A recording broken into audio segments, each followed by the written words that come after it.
una vez más un nuevo capítulo de Economía y Real Estate, acercándote información que vos necesitas, porque todos estamos atravesados por el mercado inmobiliario, por la economía, por los temas consorciales, y aquí estamos nosotros para brindarte información con voces expertas. Y crecimos, nos expandimos, hoy está el equipo completo. Obviamente está Carlos Allende, está Eduardo Aguad desde su casa allí acompañándonos, que tiene obviamente panelistas invitadas, que son sus perras, y también lo tenemos a Daniel Zampone, y me voy a guardar el nombre de nuestra nueva incorporación, porque ahora crecimos, nos vamos a 1 hora, y el Dream Team se agrandó, ya no son 3 mosqueteros, son 4 los que me acompañan, del saber y de las buenas noticias, porque a pesar de los diagnósticos complejos, nosotros siempre tenemos buenas noticias, que es darte información. Daniel Zampone, el creador de todo esto. Tenés muchas cosas para decir. Sí, vamos a tratar de hacerlo rápido, contarle un poquito a la gente cómo armamos el programa y cómo se hace. Primero agradecerles a todos porque nos están escribiendo no solo de Ciudad Autónoma de Buenos Aires, de Provincia de Buenos Aires, sino que de todo el país. Así que gracias por el respeto que lo hacen y la cantidad de gente. Nara, te cuento a vos y a la gente. ¿Qué estuvo pasando? La gente nos consultaba y nos decía, queremos un especialista en economía. Bien, yo la pregunta que volví a hacer es, le respondí y le volví a preguntar, bueno, ¿cuál sería tu economista ideal? Dame 3 opciones, quién es el ideal en primer término, en segundo y en tercero.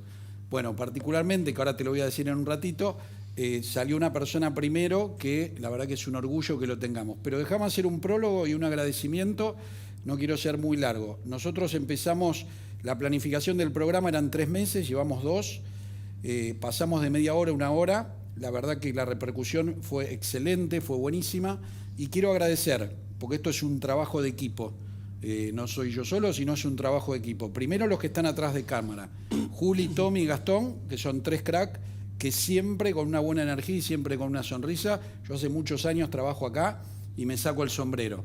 Agradecer a los que están arriba, que es Alejandra, a Carlitos y a Diego, que son 3 fenómenos también, que esta es la casa de ellos y nos atienden de maravilla. Y después los que estamos adelante de cámara, que para mí es un orgullo. Primero hablo con el que más conozco, que es un amigo, que es Eduardo Aguad, más allá de ser referente en todo lo que es consorcial, las consultas que nos llegan a nivel, para mí es un orgullo que esté en el equipo, más allá del afecto que le tengo, porque es mi amigo, de la puerta para afuera, de la puerta para adentro. Cuando estar en el programa es el referente de la Argentina, de todo lo que es consorcial, así, para mí es un orgullo y me golpeo el pecho. Después otro segundo orgullo es, tengo que agradecer a mi escribana, a Mariana Di Próspero, que me presentó a Carlitos Allende. Y el orgullo arranca, a mí me gusta hablar con estadísticas. A nosotros la gente nos empezó a pedir donaciones, que charlemos del tema, y Carlito, te lo digo al aire, la rompiste el otro día porque la repercusión fueron fantástica. Me pone orgulloso que estés, ojalá que con el tiempo me pase lo de Edu, que terminemos siendo amigos, más allá que seas hincha de River, pero ojalá que con el tiempo me pase lo de Edu, así que es un orgullo que estés. También felicitar a Eugenia Díez, que cuando vos no podés venir es una profesional de la hostia, y felicitarte a vos y al Colegio Escribano por el prensa que tienen, por Diego Rodríguez, que siempre está a disposición con buena energía, así que, chapó Carlitos, un placer que estés. Nara, vos, agradecerle a la familia Leniani, Claudio y Jorge, y a la mujer de Claudio, que el motivo que estés acá, ellos la verdad que te alabaron por demás y me dijeron, no te vas a equivocar. La repercusión que hoy tenemos con la gente, vos sos la voz de la gente, pues nosotros somos profesionales y hablamos de nuestro lugar. Por ejemplo, si hablamos de alquiler, vos hablás como la persona de a pie, la persona común, así que esa es la conexión con la gente, es buenísimo, te felicito. No solo haces la conducción, sino la producción. Sí, estoy en todos lados. Me saco el sombrero y sigo hablando con estadística. Lo de Cocho López el otro día, fantástico. Fue tu culpa eso, y te lo agradezco porque Cocho, un crack. De hecho, quedamos para ir a jugar al golf con Cocho. Muy bien. Pero un genio. Y bueno, y llegamos a la última parte donde esto que empecé a escuchar a la gente, nos pedía un economista, le pedí 3. El primer referente de economía es la persona que tenemos acá. Particularmente nos juntamos a desayunar, duró 40 minutos ese desayuno, en 5 nos pusimos de acuerdo y los otros 35 fue gente que se paraba a sacarse fotos con él. ¿En serio? En serio. Y ¿Gratis? A charlar... No cobra la foto. No cobra la foto. Y te cuento algo más, una intimidad más. En el año 83 compartimos las inferiores de Chacarita, yo soy un poco más grande que él, yo tengo 53, Yo estaba en sexta, él en prenovena. Es un arquero, para el que entiende del fútbol, tipo el Pato Filior, volador. No juega mucho con los pies, pero un gran arquero. Y se la pasa atajando penales en los medios. Se la ¿no? pasa. Después Sí. tuvimos el placer de compartir el Cardenal Copelo de Villa Devoto. Así que particularmente con él también, fuera de cámaras, tengo un aprecio especial. Nos conocemos hace mucho. Buen tipo, lo conozco fuera de cámara. Buen tipo, y la verdad que para mí es un orgullo que esté acá, porque la gente nos pidió a él. Bueno, y hoy tenemos a Javier Milei. Ahí está, le damos la bienvenida al nuevo integrante. Crecimos y crecemos contigo. Javier, es un orgullo tenerte. Estuvimos charlando mucho, obviamente, en nuestra reunión de preproducción. Así que bienvenido. Gracias, para mí es una alegría enorme. Evidentemente a Daniel lo conozco hace más de 30 años y bueno, siempre tuvimos una excelente relación, digamos, o sea, estábamos en Chacarita, estábamos también en el mismo colegio, así es que tenemos una excelente relación y después de muchos años nos volvimos a encontrar en un estudio de televisión de alguien que yo he querido mucho y que me ha ayudado mucho, que fue un gran maestro para mí, que fue Mauro Viale. Y ahí nos reencontramos y volvimos a empezar a interactuar, así es que una de las tantas cosas buenas que me ha generado el queridísimo Mauro Viale, que si bien era un gran profesional, era aún todavía muchísimo mejor ser humano, porque era un amigo leal.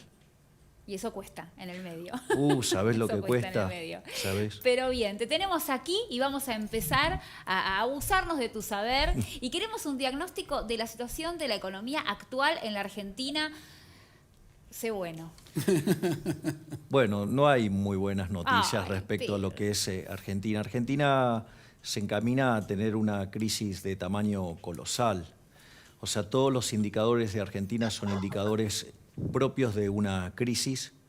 Ejemplo, las grandes crisis argentinas desde los 70 en adelante se han presentado por alto déficit fiscal. Por ejemplo, el Rodrigazo en el 75 estalló con un déficit fiscal de 14 Sí. puntos del PBI. La tablita cambiaria de Martínez Dios en el 82 estalló con 11.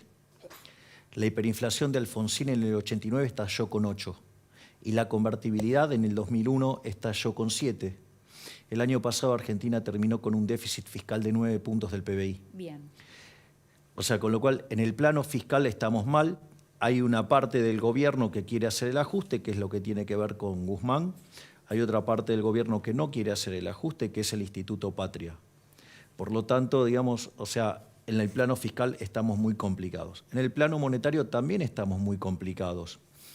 El desequilibrio monetario potencial en Argentina es de 10 veces a 1, o sea, con lo cual eso es una inflación reprimida enorme.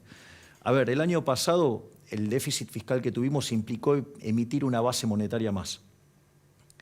Ahora, ¿dónde está escondido ese dinero? Ese dinero está escondido en el Banco Central en el formato de LELIQs, ¿sí? Y PASEX. O sea, son instrumentos que utiliza el Banco Central para retirar el dinero de la calle. Entonces, vos tenés una base monetaria, que es el dinero con el cual nos manejamos, hay una base monetaria y media escondida en el balance del Banco Central y, además, si replicamos el nivel de déficit fiscal del año pasado, vos tendrías otra base monetaria más. O sea, que quiere decir que la cantidad de dinero a lo largo del año se podría multiplicar 3 veces y media.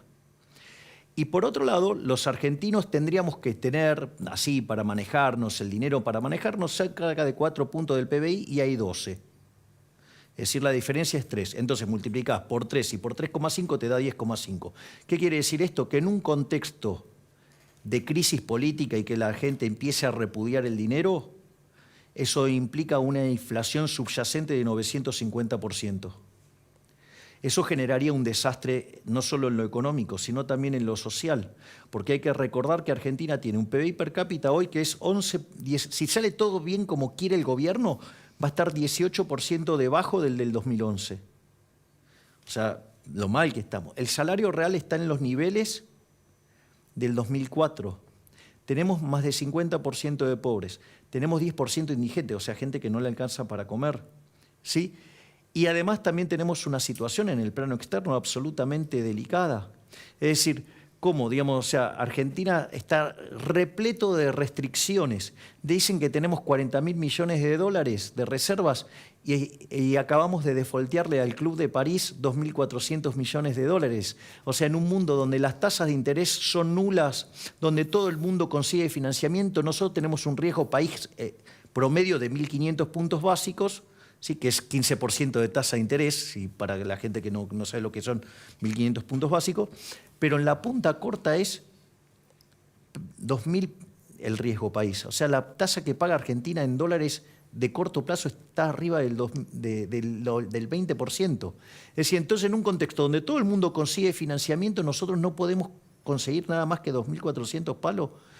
Bueno, está todo servido para que esto estalle, encima en un año electoral. ¿Hay algún indicador positivo o alguna posibilidad que vos ves con alguna medida, con alguna nueva restricción, alguna apertura o que se dé marcha atrás con alguna de las decisiones que se tomaron que permita que ese estallido no sea inevitable?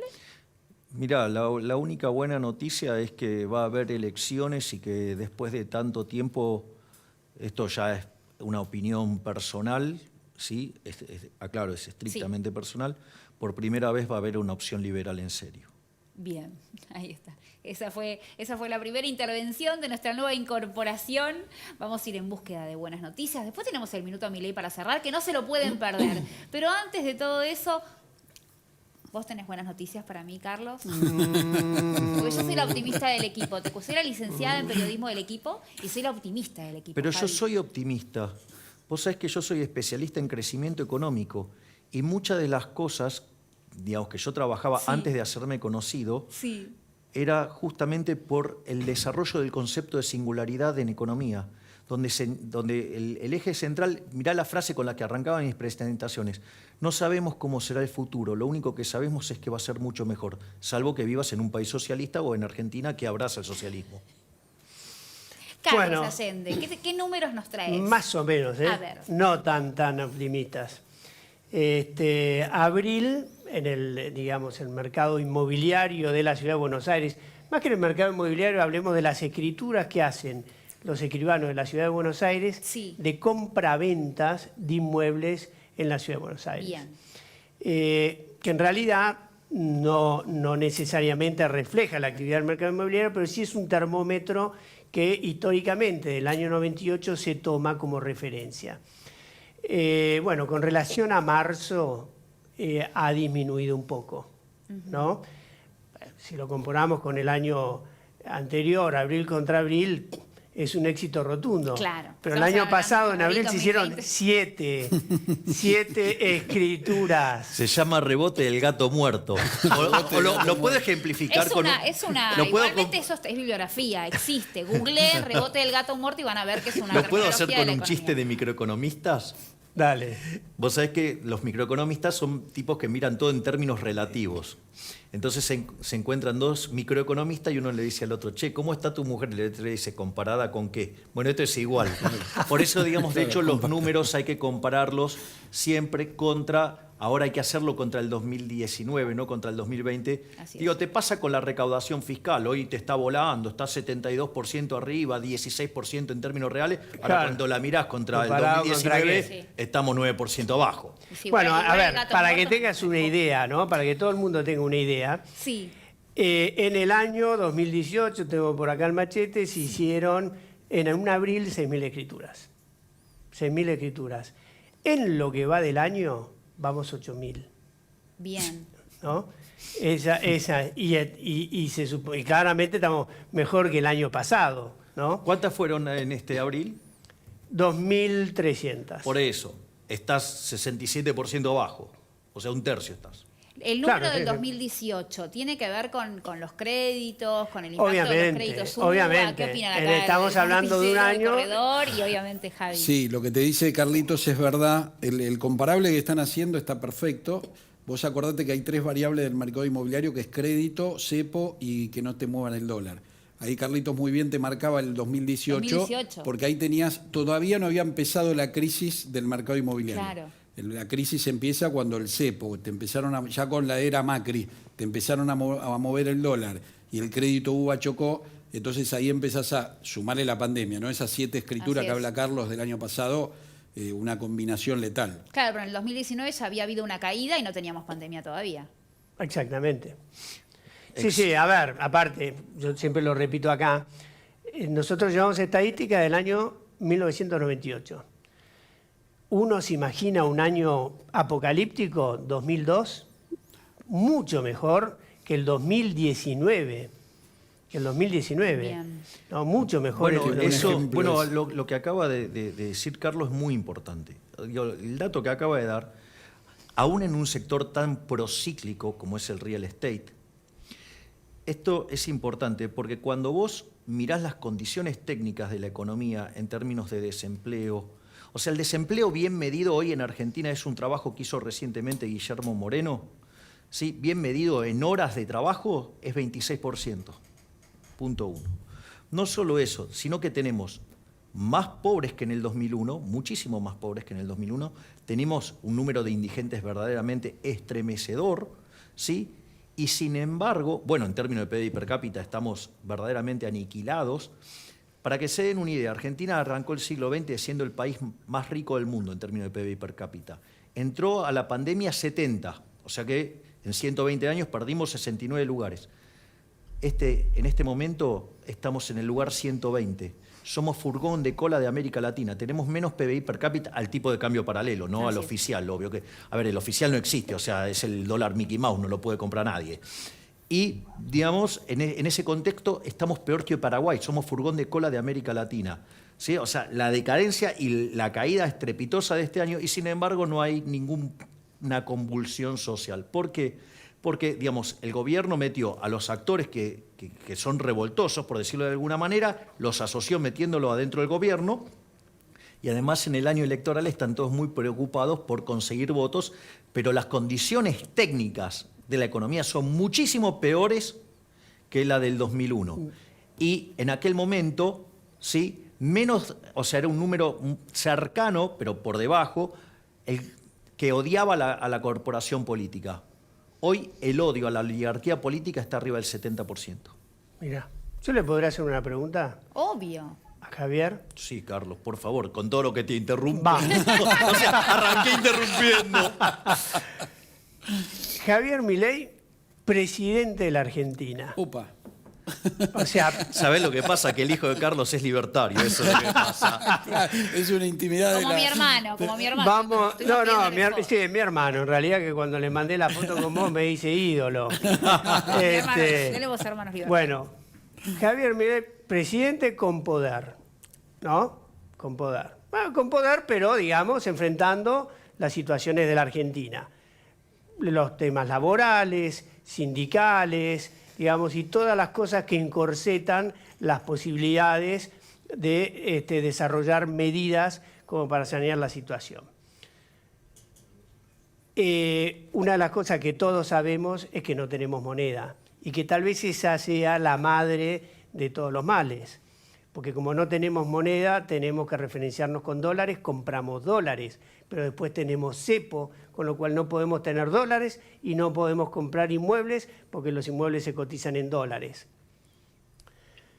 Inflación, ¿no? Que es una consecuencia de la falta de monedas. Entonces, Milei presidente, tenemos que resolver, me parece, lo primero de lo primero, que es la inflación y la falta de moneda. Bueno, a ver. Y el cepo, más rápido, Ok, a ver, así podemos comprar y vamos, vender inmuebles. A ver, vamos a ponerlo en estos términos.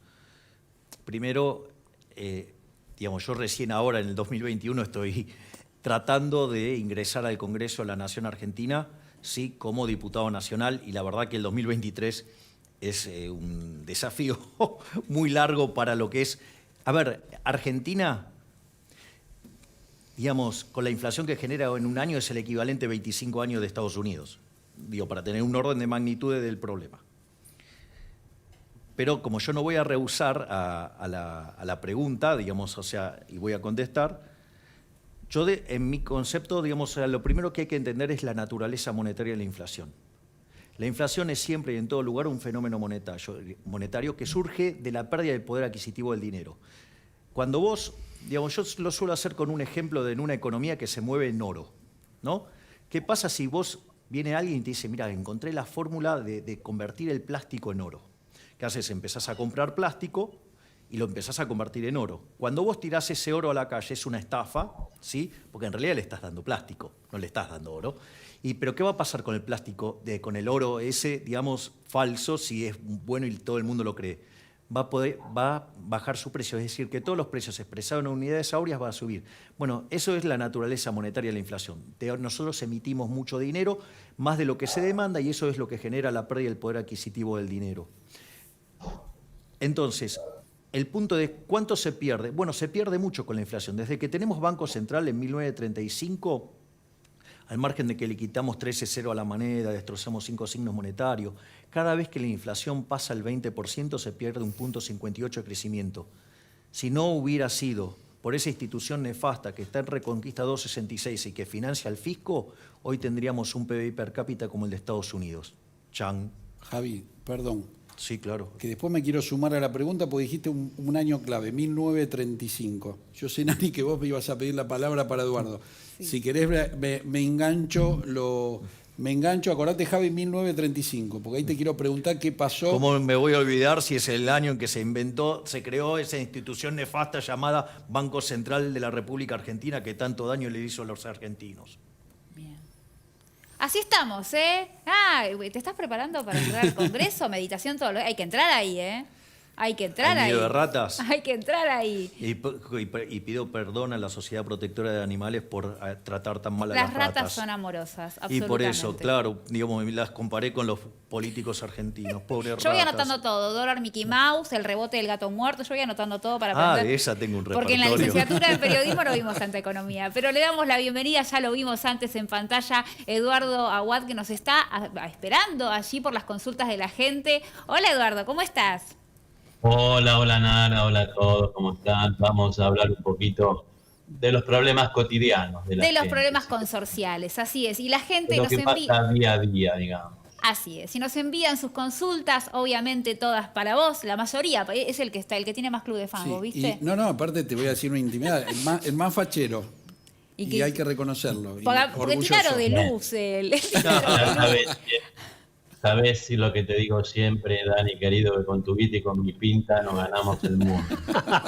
Bueno, va para uno de los dueños del mundo. Entonces, la primera pregunta tiene que ver con si está permitido, quiere saber si en las leyes consorciales está permitido el uso de una parrilla de gas con una garrafa de 10 kilos en el balcón de un edificio en Capital. Pregunta Mariana de Congreso, que no sabemos si la quiere poner ella la garrafa o quiere denunciar a un vecino. Te escuchamos, Eduardo.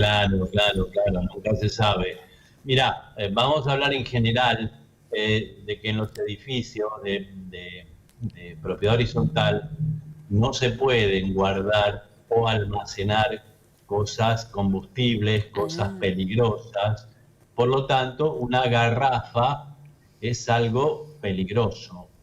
Incluso si se ponen a leer seguramente en el reglamento del edificio de Mariana, lo va a decir. Bien. Así que lamentablemente tengo que decir, no se puede en Capital Federal poner garrafas para alimentar parrillas. Es más, hay que ver si te dejan poner la parrilla en el balcón. También complicado. Claro, generalmente, viste, las parrillas hacen humo y el humo sube y entra a los departamentos claro, de que arriba. Yo que soy vegana, oler el chorizo ajeno, me indigno, te lo pido por favor. Y encima el tipo que lo hace es egoísta y no reparte choripán al resto de los vecinos todavía. Así que bueno, siempre son complicaciones. Mariana, entonces no podés y si querés denunciar a tu vecino. Y tenemos más preguntas para Eduardo, vamos con la segunda, entonces ahí la vamos a ver en pantalla. Hola, buenos días, quería saber si es cierto que hay un nuevo plazo de prescripción de deuda por expensas. Me hablaron del artículo 2562 de una ley. Esto es para todo el país, tenemos deudores de muchísimos años y el administrador les deja hacer lo que quieren. Nadie pone un peso, muchas gracias. Se llama Daniela y es de San Isidro, es de provincia, ¿te aclaro? Sí, nos ven en todo el país. Sí. Este programa que inventó Dani es una maravilla porque, claro, la gente de todo el país tiene los mismos problemas. Así es. Así que, y esto es lo bueno. Yo siempre les digo, cada vez que me toca hablar en público, o en algún curso, etcétera, etcétera, digo siempre, cuidado con las deudas de expensas, Sí, porque el Código Civil y Comercial ahora a ese tipo de deudas le da una prescripción de 2 años. ¿Esto qué significa? Que el consorcio tiene derecho a cobrar la deuda de aquí a 2 años para atrás. Más de 2 años para atrás no. no. Entonces, si el administrador es uno de algunos de los malos administradores que duermen la siesta, hay que despertarlo y decirle, che, dale, cobrale a este porque se van a cumplir 2 años y a partir de los 2 años va dejando de deber expensas, va a deber siempre 2 años, ¿viste? Así que cuidado con esto y que el administrador cobre las expensas. Y ya que estoy, les recomiendo, traten de llegar a acuerdos con los deudores, Claro. porque hoy en día la situación económica de la gente, de mucha gente, no es buena. Entonces hay muchos que no pueden pagar las expensas, que no pueden. Hay otros que son avivados y se cuelgan de este tren y aprovechan para hacer laburar la guita en otra cosa. A esos no hay que tenerles piedad, pero a los que realmente no pueden, traten de llegar a un acuerdo para que les sea más fácil pagar y para que al consorcio también se haga de la plata más rápido. Así es. Este es el consejo que les puedo dar. Perfecto. Que le vaya a tocar la puerta al vecino que debe. Eso le diría yo a la muchacha de San Y Isidro. mira, sí, hay que, bueno, el administrador tiene la obligación de cobrar expensas, así que esto es así, ¿no? El consorcio vive de las expensas, Así es. nada. El consorcio vive de las expensas, no de otra cosa. ¿viste? Excelente. Bien, ahí tenemos justo el mail debajo del rostro amoroso de Eduardo, donde puedes enviar tus consultas. Tenemos más preguntas en el bloque que viene. Tenemos más preguntas para Eduardo. 1935, ¿lo tenés en la cabeza? Porque arrancamos... Yo ese dato lo tengo Arrancamos grabado con a eso. fuego. El próximo bloque se arranca con eso y también vamos a estar hablando del Club de París, de lo que pasó en el Club de París, porque quizás nosotras, no sé, mi tía Mabel y yo pensamos que la gente juega al bádminton en el Club de París, pero parece que no. Juegan al bádminton con países como nosotros. Qué divertido. Vamos a hablar un poco de eso y del impacto en nuestra economía y también en el mercado inmobiliario. Quédense allí que tenemos más economía y real estate ahora de una hora.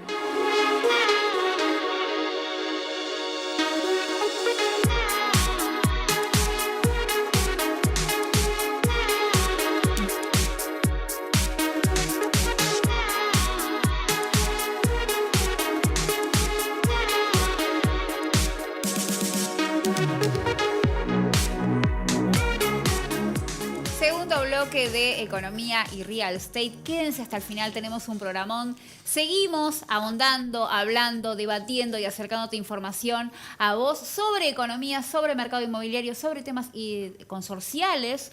Y ahora sí llegó el momento de hablar del Club de París. Yo me puedo sentar, Carlitos, ¿no? Para hablar del Club, voy a sentar para escuchar un poco, porque quizás vos que estás en casa estás pensando que el Club de París es un lugar súper amoroso, donde comemos comida francesa, aprendemos francés. No. Se derivan cosas muy importantes que tienen que ver con la economía global y a nosotros nos afecta mucho lo que sucede con las negociaciones que hacen las personas que enviamos nosotros como nuestros representantes, Javier, al Club de París. ¿Qué ha acontecido esta semana y cómo impacta en nuestra economía y en el mercado inmobiliario? Bueno, tenemos que recordar que Argentina ya el año pasado había entrado en default, o sea, el 22 de abril del año pasado Argentina entró en default de la deuda. Hay un periodo de curación de un mes y como Argentina eso no lo reparó, Argentina entró en default en abril del año pasado. Después se renegoció la deuda y obviamente que lo único que se hizo fue patear los pagos y tratar de que no haya ningún pago, ningún vencimiento, nada, digamos, importante durante el gobierno de Alberto Fernández y tirarle todo el problema del gobierno que siga. En ese contexto la reestructuración fue tan mala que no se logró bajar el riesgo país quedó en los mismos niveles que estaba en ese momento, que era de 1000 puntos, y se hizo tan mal que la renegociación, digamos que hoy los títulos de deuda argentina valen menos que en aquel momento, y como decía, en la punta corta el riesgo país es 2000. Como parte de esta situación, digamos, ahora Argentina le defaultea al Club de París, que es un conjunto de países que son acreedores de Argentina. Esta deuda ya había sido renegociada y de muy mala manera por parte de Kicillof, y claramente lo que están tratando de hacer es de evitar este default, ¿sí? Pero ¿cuál es la condición que le ponen, digamos, para que no se termine de formalizar el default? Es que Argentina presente un programa de ajuste fiscal, ¿sí?, que sea avalado por el Fondo Monetario Internacional. Pero como el gobierno no quiere hacer el ajuste fiscal, no quiere ir al Fondo Monetario Internacional y tampoco quiere pagar, entonces Argentina va a caer en default. Es más, no solo eso, sino que además veamos la mentira de las reservas internacionales, ¿no? Porque el Banco Central dice que tiene 40.000 millones de dólares, y entonces ¿por qué no puede pagar 2.400 millones? ¿Por capricho? No, porque en realidad las reservas internacionales de Argentina están dibujadas, están, por ejemplo, lo que tiene que ver con más de 20.000 millones de dólares del swap chino, digamos lo que es los DEX, que es la moneda del Fondo Monetario Internacional, digamos la posición de oro, ¿sí?, la posición con el Banco de Basilea. Entonces, cuando uno limpia las verdaderas reservas de Argentina, son casi 1.000 millones de dólares negativos, es decir, la caja neta no alcanza para pagar.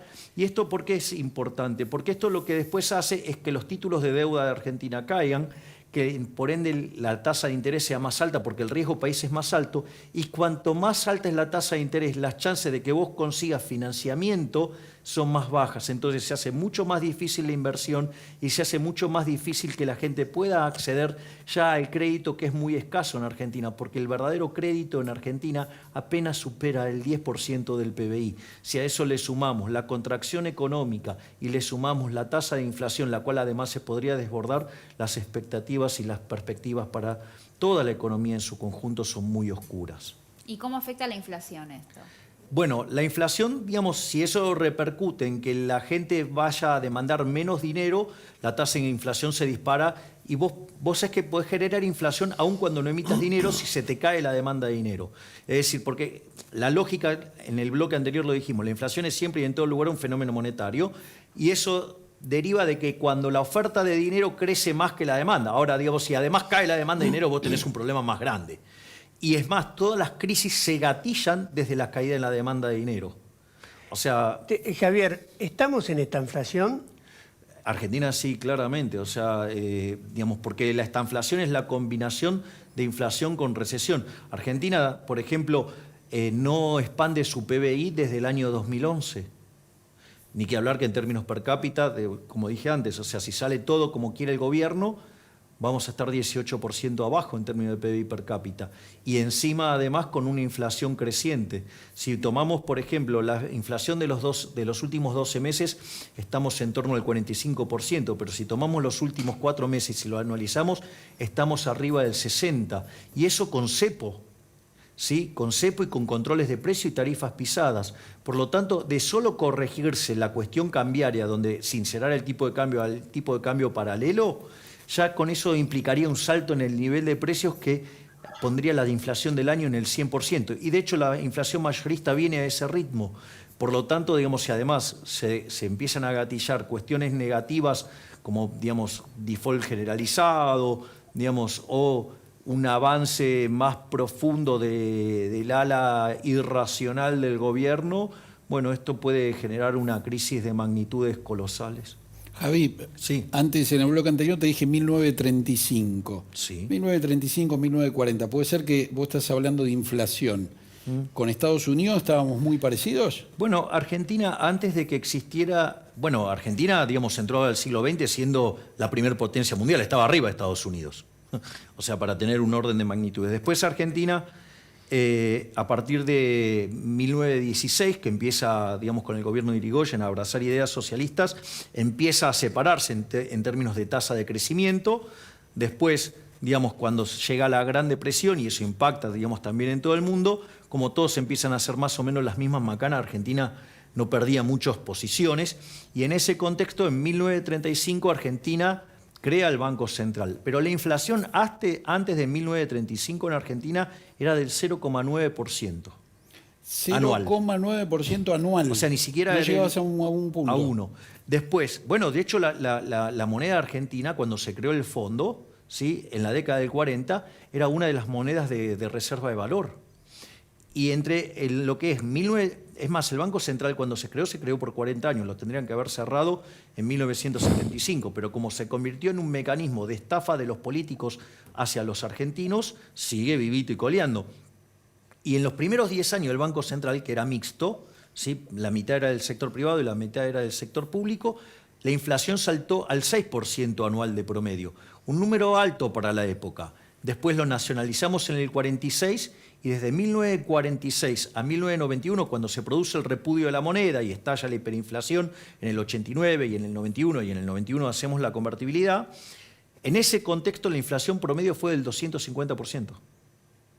Durante la convertibilidad fue del 9%, pero toda concentrada en el primer año y medio, porque a partir de 1993 Argentina fue el país con menos inflación del mundo y después, bueno, le devolvimos la navaja al mono asesino. Entonces, en los primeros 4 años de kirchnerismo la inflación promedio fue del 10, en los segundos 20, después 30, después vino Macri, la llevó arriba del 40 y ahora, digamos, o sea, estamos al borde de un estallido hiperinflacionario en caso de mediar una crisis política. ¿Alguna crítica para el modelo que instaló la convertibilidad en los 90?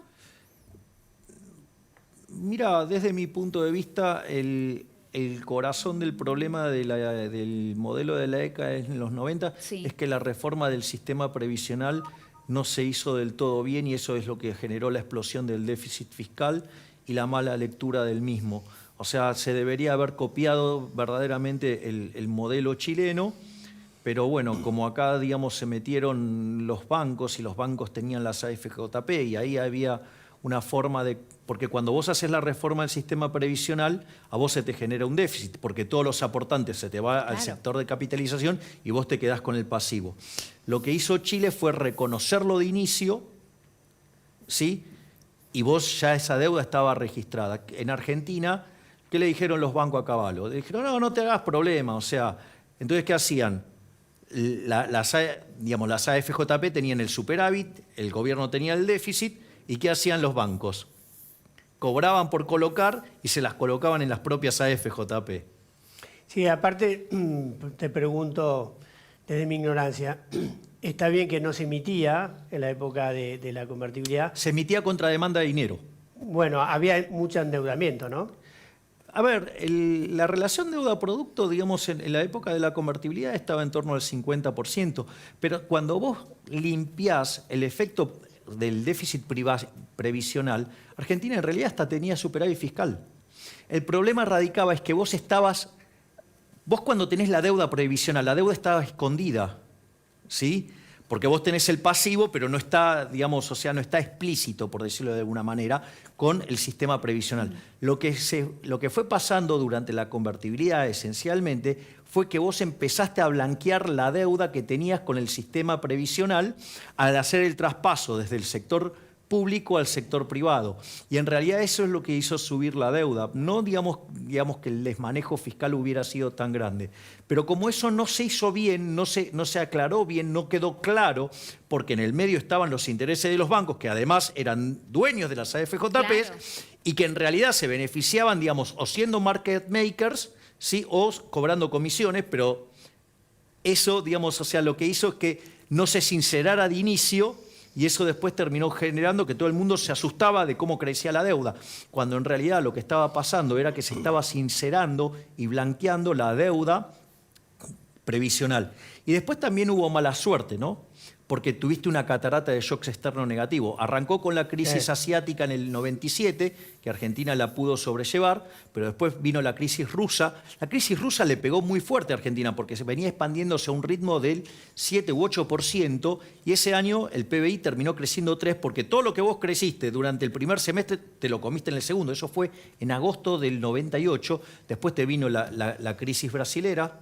Después Estados Unidos subió la tasa, se deterioró el término de intercambio y no nos olvidemos que además vino, digamos, un gobierno progresista como con afinidad con la izquierda, ¿sí? Como es el caso de lo que fue el gobierno de la Rúa, que además era torpedeado por los propios, ¿no? O sea, porque parte de la alianza, digamos, Alfonsín, Moró, Storani, digamos, eran gente, digamos, que además torpedeaban el propio gobierno por izquierda. Y encima renuncia al vicepresidente, el escándalo de la Banelco y todo eso, bueno, terminó en lo que terminó, digamos, en una crisis fenomenal que fue la peor crisis de la historia argentina, y la realidad es que la crisis, digamos, del año pasado estuvo muy cerquita de eso, ¿no? A ver, dejando el pasado de lado, para mirar el futuro, ¿Salir del cepo es una utopía? No, no es una utopía.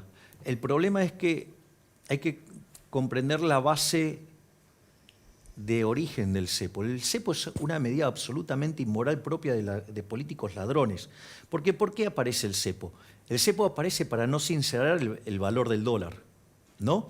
Porque creen que eso es inflacionario. Eso es falso, eso es una discusión larga y para otro momento. Pero, ¿por qué la medida es inmoral?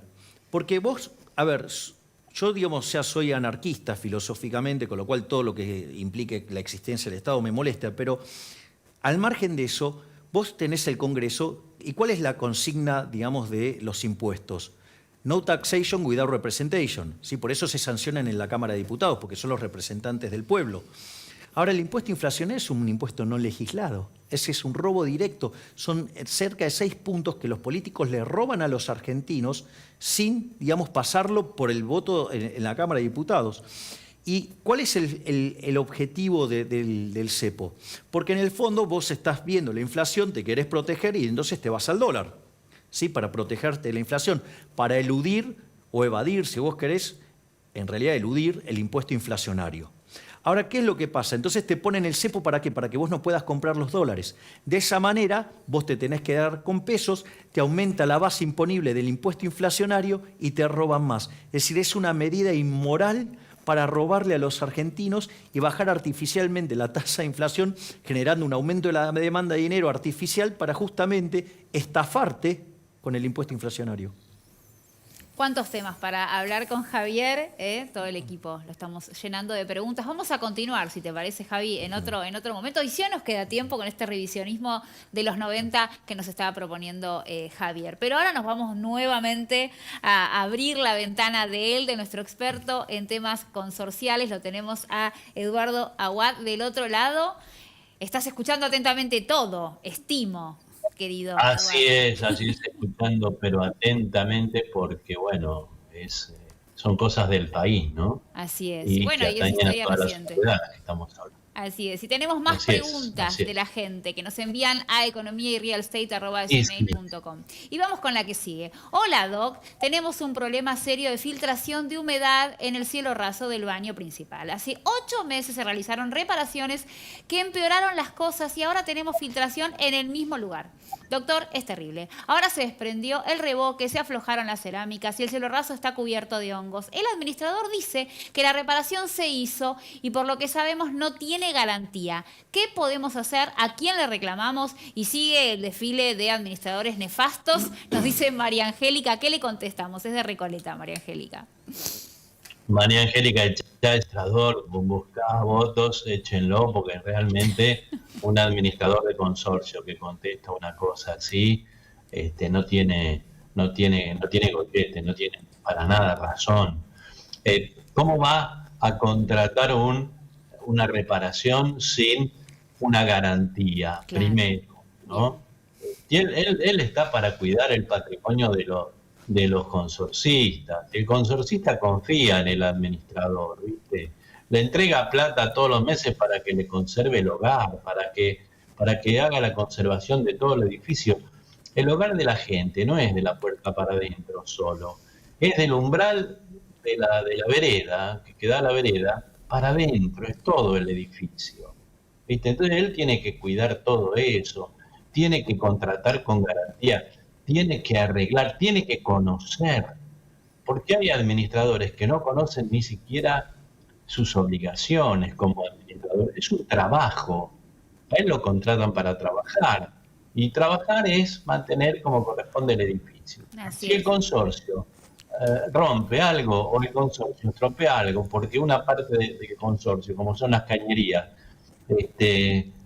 filtran y hacen un desastre en el baño, y le tienen que arreglar el baño a la señora. Así es. Aparte me atrevo a decir que un pedazo de revoque puede ser letal, ¿o no? Pero ¿cuántas veces se ha caído un pedazo de revoque en un comedor, en un baño, en un dormitorio? Hay gente a la que le ha caído pedazos del techo en la cama mientras descansaban. Sí, tremendo.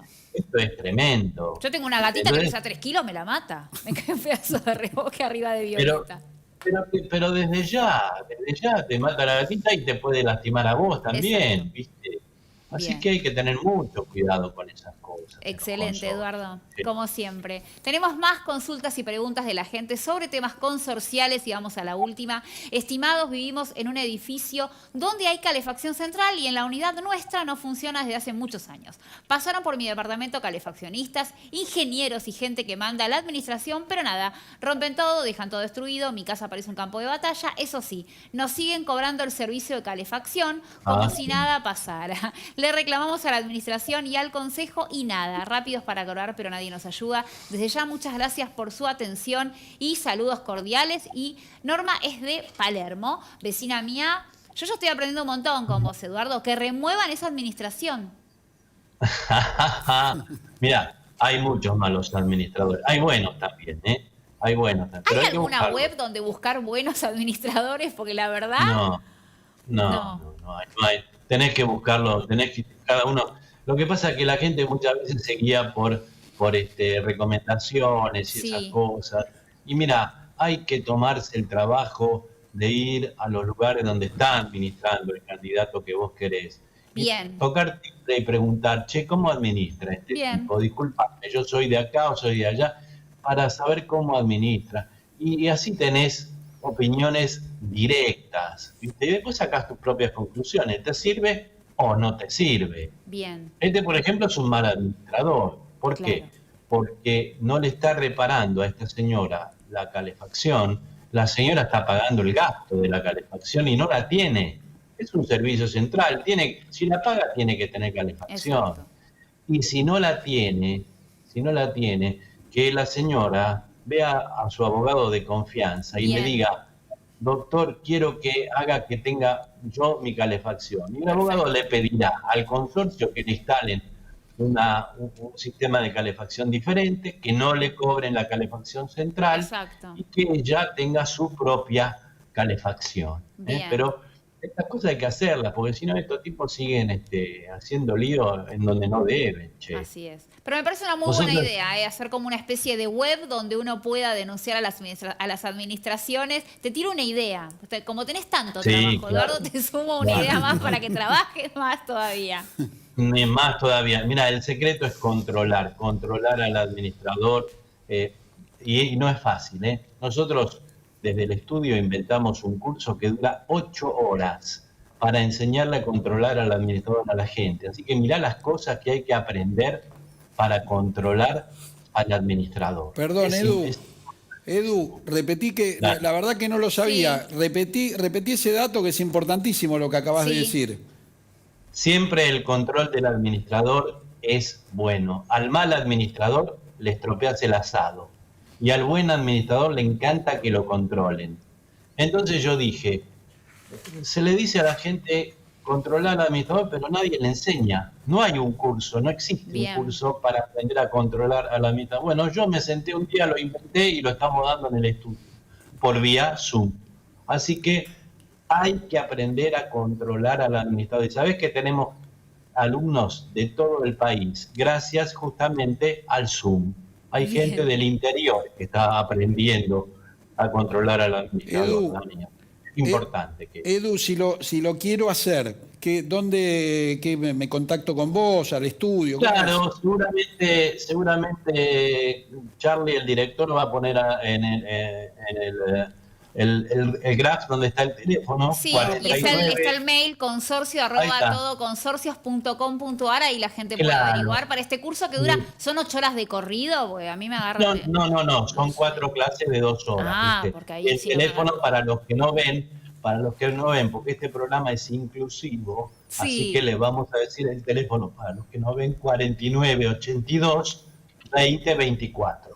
4982 2024. 4982 Exactamente. 2024. Exactamente. Para que Sí. todo el mundo esté enterado, el que ve y el que no ve.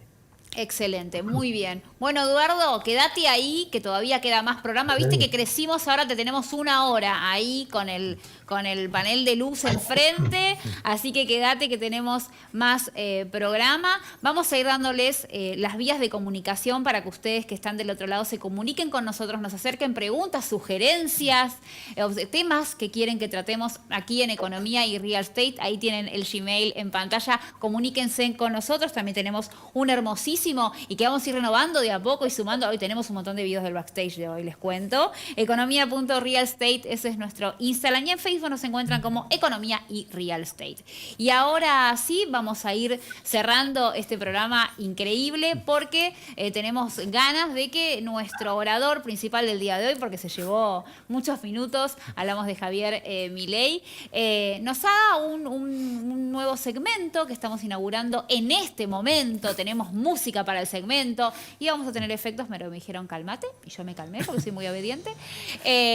Tenemos el Minuto Milei, que va a ser más largo obviamente, donde Javier le va a sacar tarjetas rojas. Yo le sugería amarillas, pero él tiene todas rojas hoy debajo de su manga, para personajes que pueden ser de la política internacional, pero creo que hoy son todos del escenario local, ¿no es así, Javier? Hoy son todos del escenario local y hoy hay tormenta roja. A ver, Hay tarjetas rojas para todos. ¿qué pasó?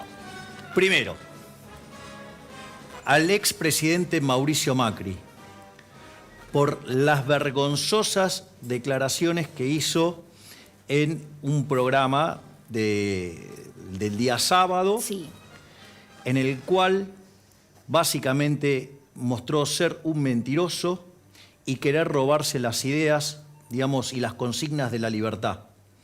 ¿Y por qué digo esto y por qué es tan grave? Porque en realidad ensucia las ideas. Porque él, cuando fue presidente, ¿sí?, tuvo a un jefe de gabinete que se jactaba de que el gobierno era socialista y popular. Su jefe de asesores, Jaime Durán Barba, decía que Macri era la nueva izquierda.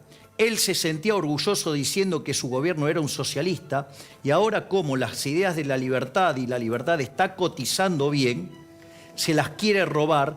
Y además, en el mismo reportaje dejó en claro que es un mentiroso y que le miente a la gente porque lo hizo antes, en la elección anterior, y ahora quiere volver a engañar a la gente vendiéndole un discurso liberal. Pero como la mentira tiene patas cortas, se terminó contradiciendo rápidamente cuando dijo que él cuando necesitó pedir un consejo, se lo pidió a Felipe González, a un socialista. Así que, presidente Macri, tarjeta roja. En el liberalismo sabemos que sos un mentiroso y no te queremos. Bueno, 1. quizás reflexiona, ¿no? Quizás se toma estas palabras. Bueno, ya lo hizo. El que miente, el que traiciona una vez, siempre traiciona. Segunda tarjeta roja para los señores Cristina Fernández de Kirchner y Sergio Massa, porque en el contexto en el cual los políticos nos dejaron sin ingresos, nos reventaron la actividad, nos destruyeron nuestras economías, en el Congreso, al personal del Congreso, o sea, todos sus tonguitos, le subieron el 40%. Es decir, cuando ustedes, cuando un legislador levanta la mano para subirse en la remuneración de ellos, eso hay que pagarlo, se paga con impuestos. Es decir, que nos empobrecen a nosotros. Así es. Así que tarjeta roja para ellos también. Y la última tarjeta roja. Todas rojas hoy, Sí, ni obvio, una amarilla. para Yo el intenté. señor presidente Alberto Fernández, que dijo que sí, claro, que la inflación es un problema no resuelto. Alberto, te recuerdo que vos en el 2011, en el 2012, en el 2013 señalabas que la inflación era un fenómeno monetario. Esto que decís que es multicausal y todo, lo haces ahora que estás en la política. En realidad, sí, el argumento de la inflación multicausal lo inventaron los economistas cómplices de los políticos ladrones para justificar la estafa del gobierno a la gente. Por lo tanto, en lugar de usar controles de precios, que hay más de 4.000 años de evidencia empírica que no funcionan, ¿sabes qué? Andá al Banco Central y que deje de emitir. Así sí vas a bajar la inflación. De la otra manera, estás generando el nuevo Rodrigazo. Las palabras entonces, el primer minuto Milei que hemos tenido aquí en Economía y Real Estate con 3 rojas para todos. Yo me sumo simplemente a decir que me parece inmoral que en un estado donde los docentes y los médicos cobran lo que cobran y los bomberos son voluntarios, quienes nos representan en el Congreso voten su propia dieta, porque no podemos aparte imponer una legislación donde eso no ocurra, porque ellos van a votar y obviamente no van a votar en contra de sus bolsillos. Estaría bueno que en algún momento se den cuenta que están a nuestro servicio. Es así, son nuestros servidores, pero creo que se han olvidado todos. ¿Te puedo pasar un dato? Sí. ¿Sabés por qué se llama Honorable Congreso de la Nación Argentina? Porque inicialmente era ad honorem. De hecho, una de mis propuestas es poder renunciar a mi dieta, porque eso también, ahora está la legislación, no te lo permite hacer, por lo tanto voy a enviar un proyecto para poder renunciar a la dieta. Sería interesante. Nos vamos despidiendo de esta Economía y Real Estate. Carlos, muchas gracias. Muchas gracias a vos, Nara. Seguimos con esta hora creciendo en esta Economía y Real Estate. Daniel. Un placer. La verdad que bueno decirle a la gente que nos sigan escribiendo. Ahora pueden agregar todas las consultas económicas que las va a estar respondiendo Javier. Y gracias porque la verdad que llegan de todo el país. Como decía Edu antes, por suerte, no solo es Ciudad Autónoma de Buenos Aires y provincia, sino es todo el país. Así que gracias a todos. Somos un programa muy federal. No nos olvidamos de ningún rinconcito de nuestro país. La semana que viene nos volvemos a encontrar con otro Economía y Real Estate. Voces expertas para todos. Chao.